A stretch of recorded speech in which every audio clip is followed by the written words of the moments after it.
Good evening, and it's great to have you with us here on a Tuesday night. And we begin tonight with breaking news on former President Trump as we await news on any possible indictment from a grand jury here in New York involving hush money. Word on that indictment could come as early as tomorrow. Tonight here, ABC News learning about a separate case, the special counsel investigating classified documents at Mar-a-Lago. Tonight, a judge determining the special counsel has presented compelling preliminary evidence that the former president might have broken the law by knowingly misleading his own lawyers when they filed sworn statements that the special counsel believes the former president knew were untrue. Now, all of this tonight as authorities prepare for any possible reaction to the grand jury here in New York City. Again, if there is an indictment, it could come any day now, as early as tomorrow. Of course, we do not know if the grand jury in New York will indict, nor do we know if this news involving the special counsel means the former president will be charged in that case.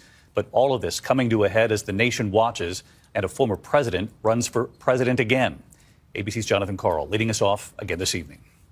As the NYPD puts up barricades around a Manhattan courthouse with Donald Trump on the verge of possibly becoming the first American president to be indicted, tonight, ABC News has learned of a significant new development in one of the federal investigations he faces. Sources tell ABC News a federal judge has ruled that the special counsel investigating Trump's handling of classified documents has presented compelling preliminary evidence that Trump broke the law.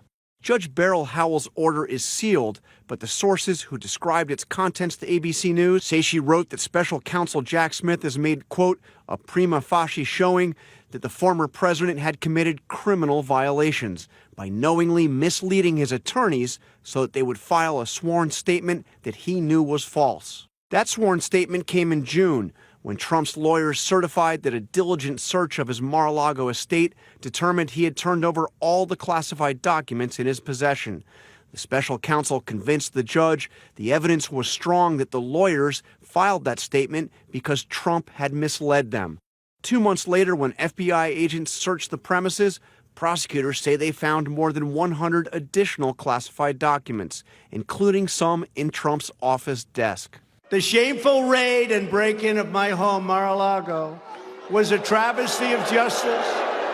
Sources tell ABC News the judge ordered Trump lawyer Evan Corcoran to hand over a number of records, including handwritten notes, invoices, and transcriptions of audio recordings related to what she called Trump's alleged criminal scheme. The judge's order doesn't mean Trump is guilty or that he will be charged in that case, but rather that prosecutors have made a case that they have preliminary evidence he may have committed a crime. All of this comes amid anticipation Trump will be indicted in that entirely different case brought by Manhattan District Attorney Alvin Bragg.